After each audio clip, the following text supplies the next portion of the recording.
Ahora sí, bienvenidas y bienvenidos a esta sesión del grupo de procesos de inicio, donde el principal foco va a estar en recordar todos los aspectos con los que partimos lo que es la asignatura de gestión de proyectos. Por el lado izquierdo podemos observar, por ejemplo, la introducción a las reuniones de kick-off, conocidas también como las reuniones de arranque, que es la forma más rápida de partir con cualquier proyecto. Son reuniones en donde se establecen las reglas del juego, se orienta de cuál es el entregable y se entrega la visión panorámica de más o menos los hitos más importantes que tiene el proyecto. Controlar un proyecto desde un enfoque por hitos está bien, digamos. Lo que no está bien es decir que se usan hitos con duraciones, por ejemplo, un hito de 1 semana, 2 semanas. Ese es un enfoque erróneo, porque un hito, por definición, es una situación significativa que no tiene duración. Por ejemplo, el visto bueno, que en el acta de constitución se utiliza bastante. Aquí tenemos la agenda presentación, es bastante cortita esta presentación, tiene una introducción, gestión de interesados, de la integración y finalmente algunas consideraciones para el test.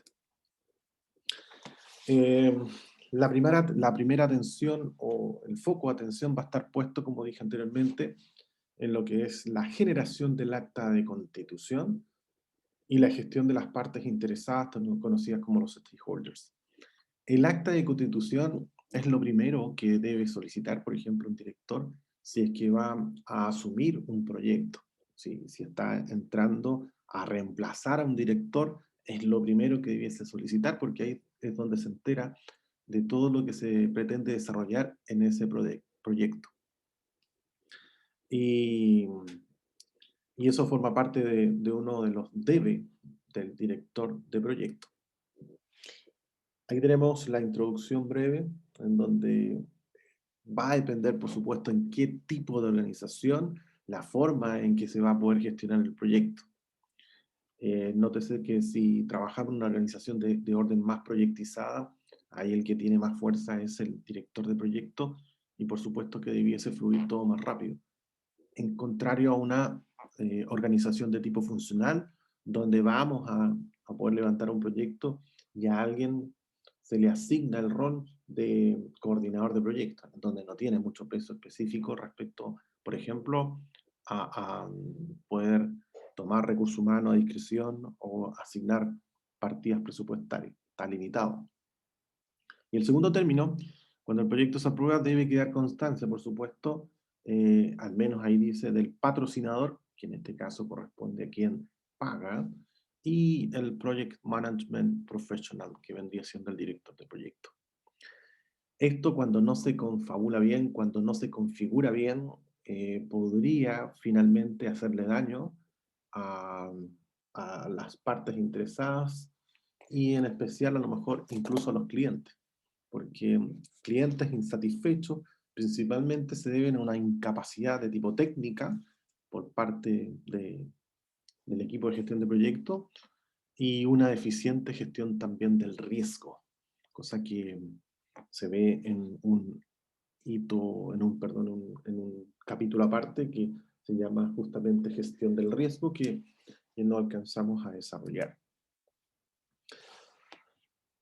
Siguiendo con la introducción, ahí se habla respecto a cuando el proyecto sigue en varias fases, importante reactivar entonces este grupo de procesos que es el grupo de procesos de inicio. Dentro de lo más importante aquí, lo que se establece es mantener el proyecto centrado en la necesidad del negocio, recordando que un proyecto nace, por ejemplo, a través de una necesidad insatisfecha, de un deseo no cumplido, de un problema no resuelto. Ahí es el punto de partida de cualquier proyecto. Entonces, por eso hay que mantener el proyecto centrado justamente en eso. Verificar los criterios de éxito que están relacionados con cuáles van a ser con los criterios con los que voy a aceptar el entregable. Y finalmente revisar la influencia y los objetivos de los stakeholders, que debiesen estar, por supuesto, alineados en alguna matriz que vamos a ver un poquito más adelante. Generalmente cuando uno comienza un proyecto es sumamente natural que la gente tenga cierta resistencia a los cambios. Eso es natural, eso está dentro del ser humano. Y lo más efectivo es reunirse justamente con los stakeholders y particularmente con aquellos que son detractores del proyecto para poder visualizar cuáles son sus expectativas, cuáles son sus aprensiones respecto al proyecto para poder evitar rechazos futuros o evitar problemas con relación a la implementación de este proyecto. Ahí tenemos el mapa de siempre que nos ayuda a resolver preguntas de test, en donde dónde están las entradas, cuáles son salidas. Este es el mapita que es bueno que lo tengan ahí para poder resolver el test. En general, cuando un director, por ejemplo, un proyecto relacionado, supongamos con algún proyecto relacionado a prevención de riesgo que podría ser implementación de una cultura preventiva en una organización, lo primero que hay que hacer es evaluar el nivel de riesgos de alto nivel. Y ahí no me estoy refiriendo a prevención de riesgos que son laborales, sino que riesgos del negocio. Riesgos de fraude, por ejemplo, ese es un riesgo del negocio. Entonces, ¿qué debe hacer? Hay que, primero que todo, desarrollar el acta de constitución del proyecto.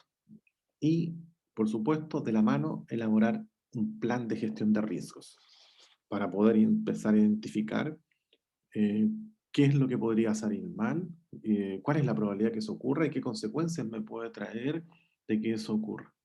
Y eso tiene que quedar documentado en lo que se conoce como plan de gestión de riesgos. Por eso es importante tener este mapa que aquí aparece porque nos permite saber cuáles son las salidas y cuáles son las entradas. O sea, puedo descartar aquellas que son salidas y que no son entradas. No sé, por ejemplo, la salida de planificación, ¿sí? No sirve para la confección del acta de constitución. Fíjense, el acta de constitución está como entrada, no como salida. Entonces, para ese tipo de cosas puede servir este mapita bastante útil. Aquí tenemos ahora el grupo de inicio.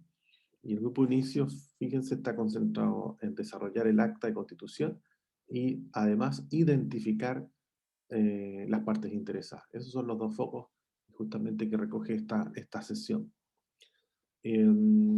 Dentro de, como dije anteriormente, cuál es el punto de partida, cuál es lo que moviliza a la creación o la generación de un proyecto, generalmente está dado por una demanda del mercado, necesidades del negocio, avances tecnológicos o incluso a veces se da exclusivamente por solicitud de un cliente que necesita desarrollar algo y se hace a través de un proyecto.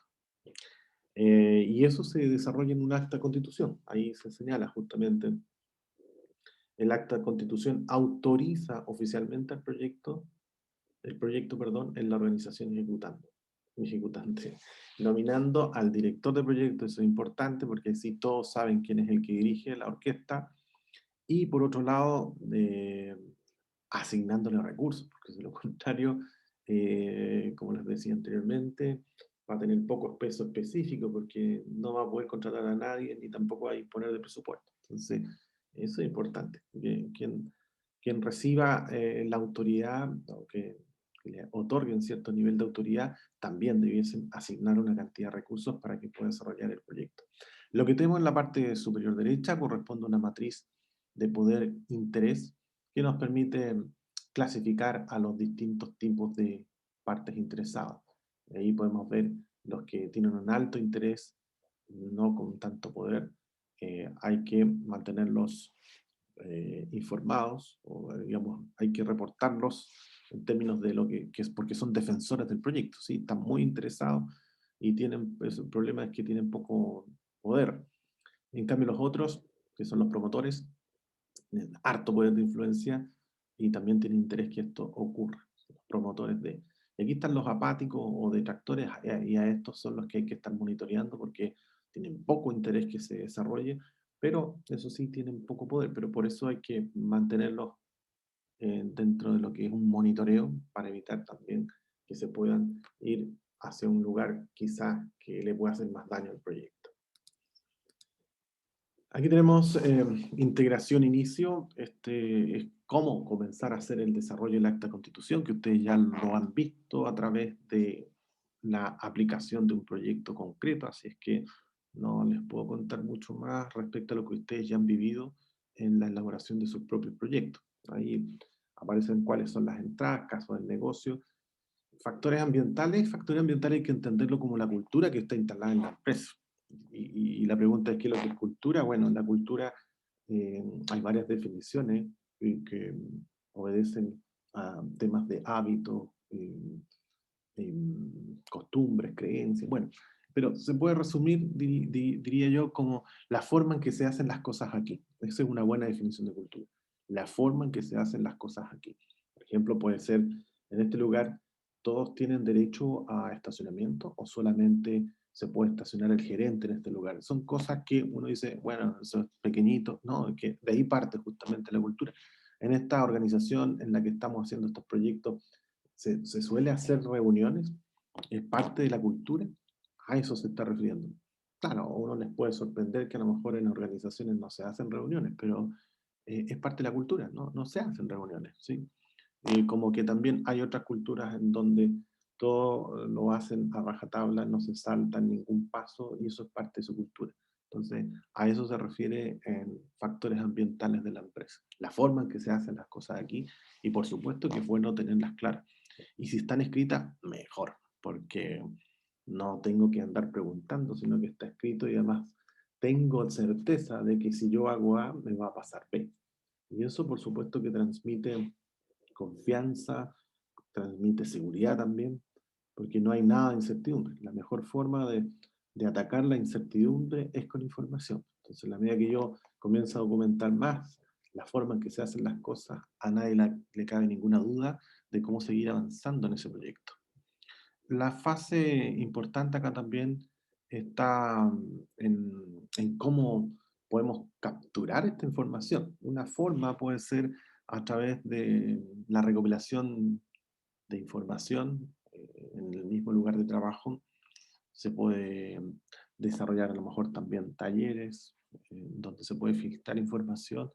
Algunos hablan de incluso de brainstorming, pero eso va a depender también nuevamente de la cultura que tenga esa organización, de poder levantar ideas o de poder levantar algunas iniciativas. Cada uno hace las cosas en función de cómo está en su contexto y en su entorno. Aquí está lo que se conoce como el enunciado del trabajo. Tengo una declaración, ahí dice súper claro, narrativa de todos los productos o servicios que se van a entregar del proyecto.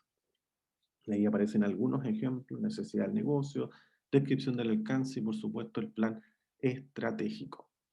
Aquí no perderse con las estrategias porque eh, una estrategia se cae solita si es que yo no tomo en cuenta la cultura o los factores ambientales. Como decía anteriormente, a lo mejor la estrategia va a ser tener reuniones todos los lunes y la cultura de esa organización es que no hacen reuniones. Seguramente va a funcionar el primer lunes, el segundo lunes y después se va a caer solita. ¿Por qué razón?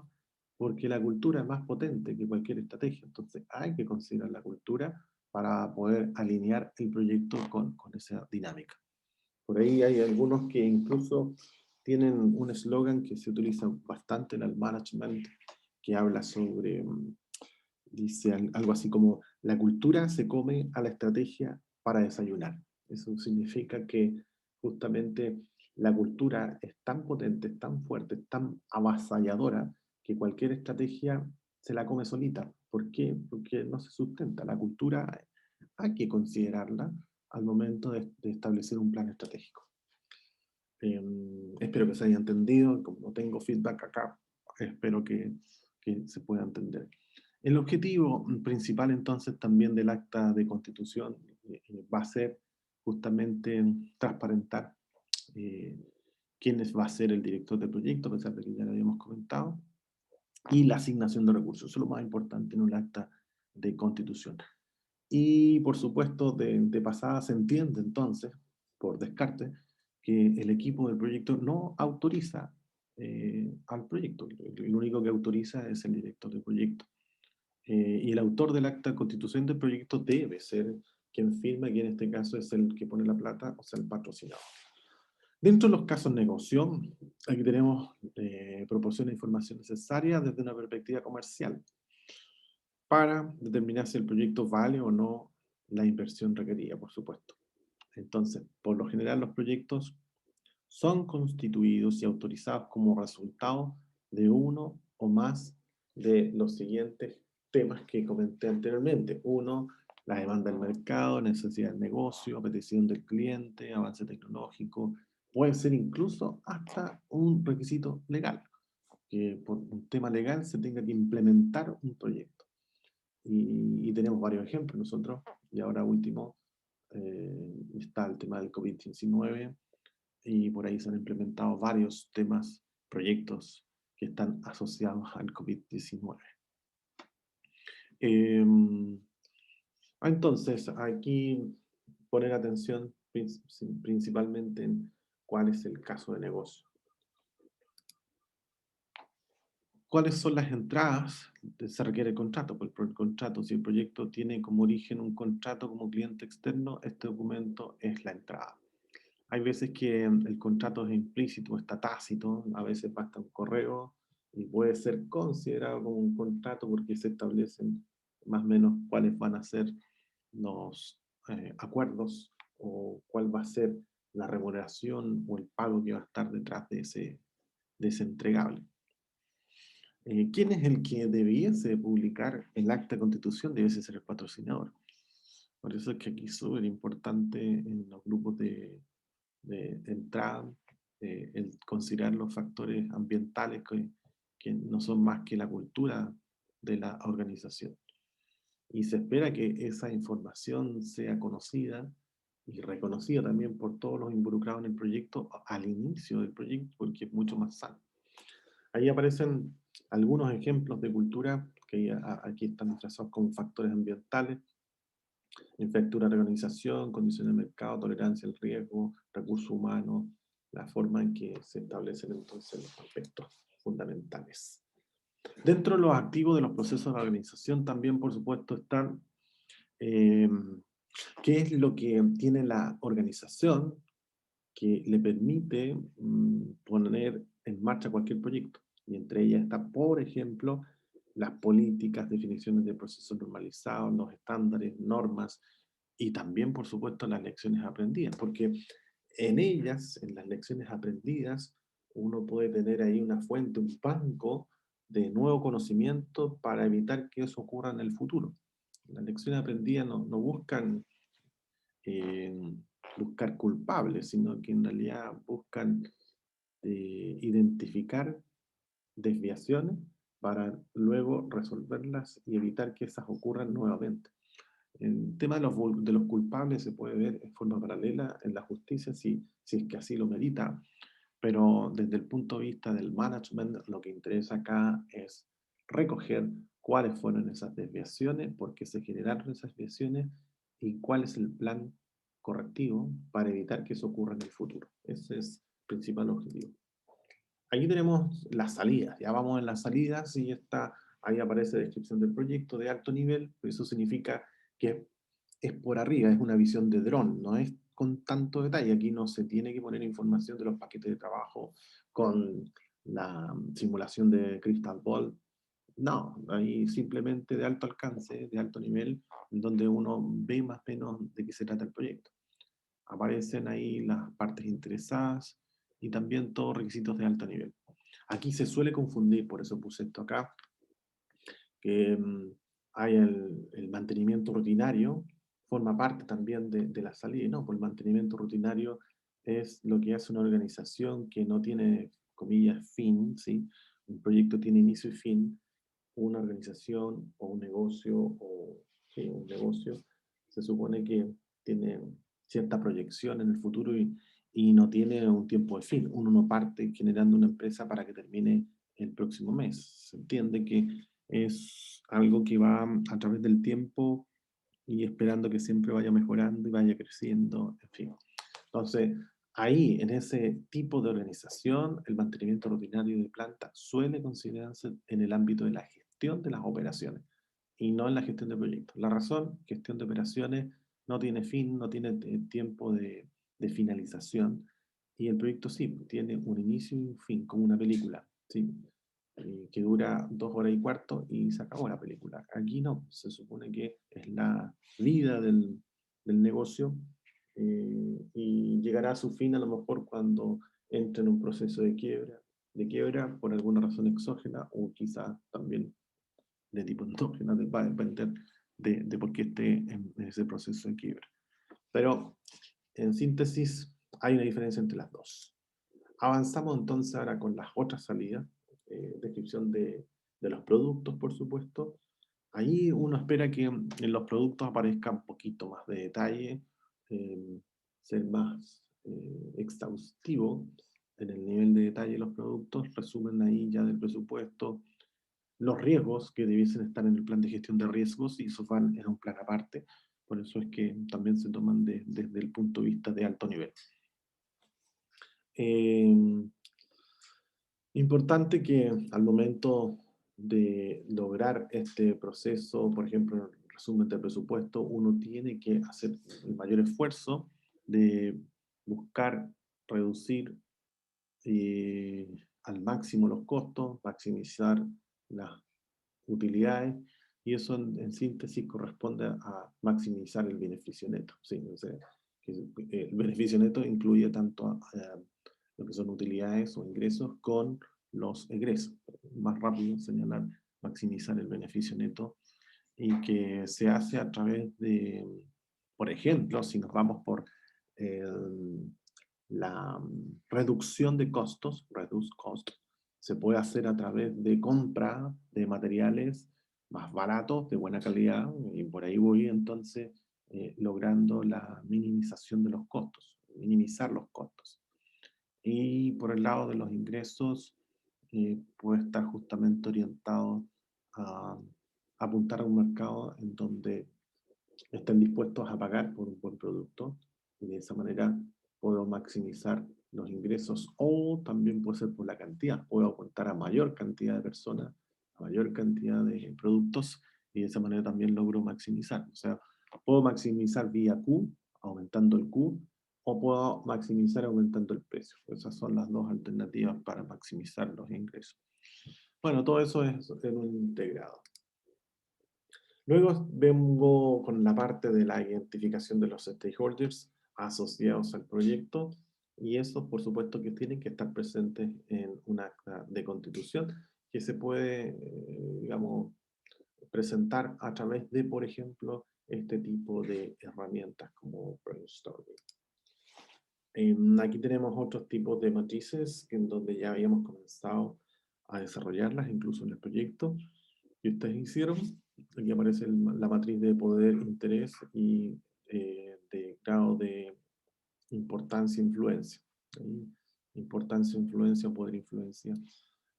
Y aquí aparecen ciertas orientaciones de qué hacer con los stakeholders que estén ubicados en estos lugares. Entonces aquí dice mantener satisfecho, gestionar atentamente, mantener informado, monitorear. Se vendrían siendo como las sugerencias. Si es que yo soy capaz de identificar al stakeholders y lo ubico en alguno de esos cuadrantes, ahí aparecen dentro de lo que son las orientaciones del management, qué hacer con ese tipo de partes interesadas.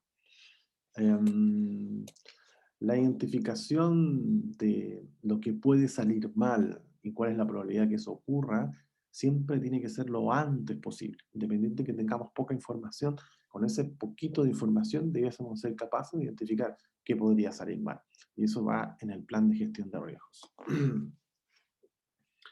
Y por supuesto que cuando uno comienza a desarrollar esto, por ejemplo aquí dice mantener informado, ahí va a depender a quién voy a estar informando, porque no a todo el mundo lo tengo que informar lo mismo. Hay ciertos niveles de información que se tiene que ir filtrando, esto solamente es para trabajadores, esto es para gerentes, cada uno va a tener ciertos niveles de acceso a esa información porque no es del interés justamente de los trabajadores, a veces hay información que sí es de interés para los gerente y viceversa. Entonces hay que ser cuidadoso respecto al tipo de información que se envía y a quiénes se está enviando.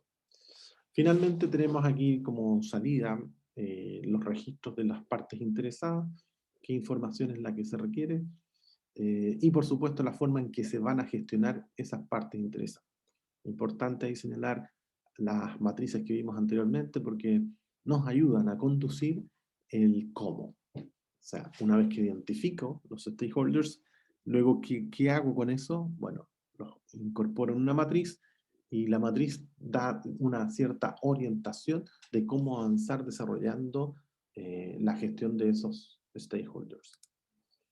Aquí tenemos también un resumen respecto a la integración. La integración establece un todo integrado, fíjense todo lo que hemos recorrido durante el semestre. Aquí están las líneas base del proyecto, línea base del alcance, eh, hacia cuáles son los límites del proyecto, eso están asociados. El cronograma, que tiene un deadline que hay que cumplir, y si no, ahí seguramente se pagan multas, y cumplirlo en forma anticipada es el óptimo, y también la línea base de los costos que está asociada a un presupuesto que también hay que alinearse con ese presupuesto. La gran mayoría de los proyectos no se cumple el presupuesto por distintas razones que también fueron discutidas cuando vimos línea base de los costos. Entonces, adicionalmente, es necesario considerar el plan de gestión de la configuración y el plan de gestión de cambio.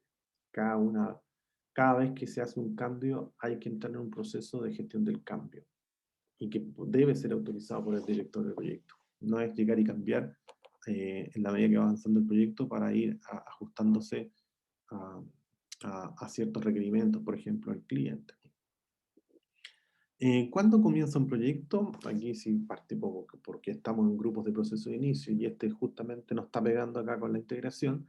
Un proyecto comienza cuando se aprueba formalmente a través del acta de constitución. Y de ahí en adelante puede uno comenzar a trabajar porque ahí es donde se asigna al director y se asignan los recursos para poner en marcha el proyecto. Importante incluir los supuestos, por supuesto, porque nos permiten también saber cuáles van a ser los límites, sobre todo para el tema del alcance, cuáles son los supuestos que vamos a hacer, porque si alguno de esos supuestos no se cumple, entonces el proyecto tampoco va a poder seguir adelante, porque el proyecto se está sustentando en un supuesto. Y si el supuesto es falso, entonces no puedo continuar adelante y me permite, de una manera bastante potente, tener un buen argumento, porque si partimos con este supuesto y este supuesto es falso, vamos a tener una buena espalda como para poder defender que el proyecto no continúe adelante. Distinto va a ser el caso en que no lo dejemos explícitamente claro que es un supuesto y todos dan por sentado que eso es así y en realidad no era así. Entonces ahí vamos a estar en un serio conflicto. Importante entonces en estos supuestos también hacerse cargo de la cultura de la empresa, factores ambientales, como comentábamos anteriormente, orientados principalmente a saber en cómo se hacen las cosas aquí. Esa es como la palabra, la versión clave, la definición clave de lo que va a ser la cultura organizacional, para ver si la estrategia que tengo pensado o que tengo en mente para implementar en este proyecto realmente funcione. Estas son consideraciones para el test que están ahí disponibles para que le echen un vistazo. Ustedes también tienen además esta presentación, así que simplemente para poder considerarlas. Y aquí ya estamos con la parte final. Recuerden que esto ya está hecho y desarrollado con ejercicios para cada uno de estos indicadores que están disponibles en el canal de YouTube. El primero, el valor actual neto, que lo que busca es actualizar los flujos futuros que están presentes en un proyecto y se evalúan hoy en el presente, es el objetivo del valor actual neto, actualizar los flujos futuros. La tasa interna de retorno, por definición, corresponde a la tasa de interés a la cual el valor actual de los costos de la inversión se iguala al valor actual de los beneficios de la inversión. Esa es como la definición clásica de lo que es la tasa interna de retorno. ¿Y contra qué la comparo? Contra la tasa de descuento. La tasa de descuento es la tasa que hace feliz al inversionista. Yo le exijo, por ejemplo, al proyecto un 12%. Si la TIRP da 25%, o sea, súper bien porque está por sobre lo que yo le estoy exigiendo. Luego está el payback, que es algo un poquito más sencillo porque solamente se fija en el tiempo de recuperación. Si mi payback establecido es de 2 años y yo calculo el payback y me da 1 año, bueno, también voy a estar feliz porque yo le estoy exigiendo 2 años y el proyecto este me está entregando en un año la recuperación de unidades monetarias, entonces va a ser mejor. Bueno, hasta por ahí nomás porque ninguno de estos indicadores por sí solo es una buena forma de tomar una decisión. ¿Por qué razón? Porque, claro, puedo recuperar antes, pero a lo mejor recupero $1, ¿no? Frente al otro que recupero en 2 años, pero recupero, no sé, $100.000. Entonces, no necesariamente recuperar antes va a ser un buen negocio, va a depender de cuánto recupere. Y el BCR está asociado al análisis costo-beneficio, es un ratio, ¿sí? El ratio asociado a beneficio-costo, y se supone que en la medida que los beneficios sean mayores que los costos, yo voy a optar por el proyecto. Si los beneficios son menores que el costo que tengo que invertir en el proyecto, sin duda que no va a ser un buen negocio. Entonces aquí lo que se busca es poder cuantificar cuáles son los beneficios que reporta el proyecto versus los costos que me cuesta. Entonces, hago el cociente entre beneficios partido por costo, y si el cociente es mayor a 1, entonces es un buen negocio, porque lo que está arriba vendría siendo los beneficios, supongamos 10, y el costo salió 2, entonces 10 partido por 2 es 5. 5 es mayor que 1, sí, entonces lo hago. Muy bueno.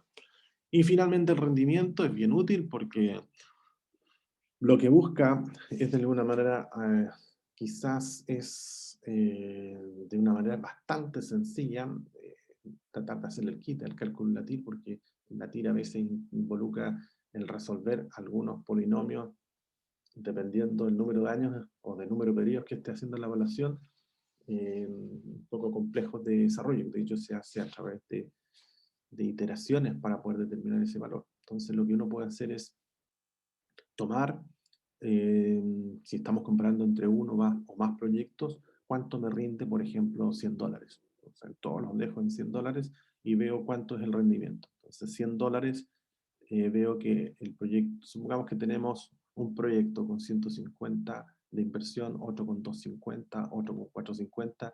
Entonces, de esa manera las inversiones son distintas. Va a ser difícil entonces, basado en esa información, poder tomar una decisión. Entonces, ¿qué es lo que busca este rendimiento? Es dejar todos iguales para comparar. Entonces, si yo invierto 100, ¿cuánto me rinde? Si este invierto 100, ¿cuánto me rinde? De todas maneras, este está muy bien explicado en un ejercicio concreto respecto a rendimiento, si es que la explicación queda muy vaga ahora, así que los invito mejor a revisar el ejercicio puntualmente de rendimiento. Dentro de lo que son los costos, estos son costos más bien asociados a definición, no son costos que hay que calcular. El costo oportunidad está asociado principalmente a dejar de hacer lo que tengo que hacer por optar por alguna otra opción. O sea, el que usted esté viendo este video ahora, por ejemplo, significa que está dejando de hacer otras cosas más. Generalmente son miles de cosas más. O sea, el que usted tome la decisión de hacer algo, está descontando o dando de baja miles de cosas más que podría hacer en este tiempo. Ese es el costo oportunidad y que se puede traducir en términos de si yo tengo 1 millón de unidades monetarias, ese millón de unidades monetarias las podría invertir en acciones, las podría invertir a lo mejor en un fondo mutuo, las podría poner en ahorro, podría comprarme a lo mejor un bien hipotecario, lo que sea. Pero el concepto es que si yo opto por acciones, ya no voy a poder optar por ahorro o no voy a poder optar porque también puede ser ocuparlo para vacaciones, por supuesto. O sea, el que me vaya a vacaciones significa que ya no voy a poder eh, poner esas unidades monetarias en un paquete de accionario. A eso se refiere el costo de oportunidad. El el dejar de hacer por optar por una oportunidad o por una acción. Y los costos hundidos también es algo que no necesariamente se tiene que calcular, es el costo aquel que se incurre y no se puede recuperar. Ejemplo, no sé, por ejemplo, eh, se me ocurre así, la capacitación de un equipo de estrés térmico y que se trabajó en la capacitación de una cuadrilla de higienistas en el uso de equipos de estrés térmico y luego la compañía en la cual fueron contratados llegó con otro equipo de estrés térmico de última generación, en donde la capacitación que le hicieron a esos higienistas ya no sirve mucho porque cambió la tecnología, ya no hay que apretar los mismos botones, la información que entrega no es la misma, bueno, entonces esa capacitación se hundió, hay que hacer una nueva capacitación porque el equipo es distinto.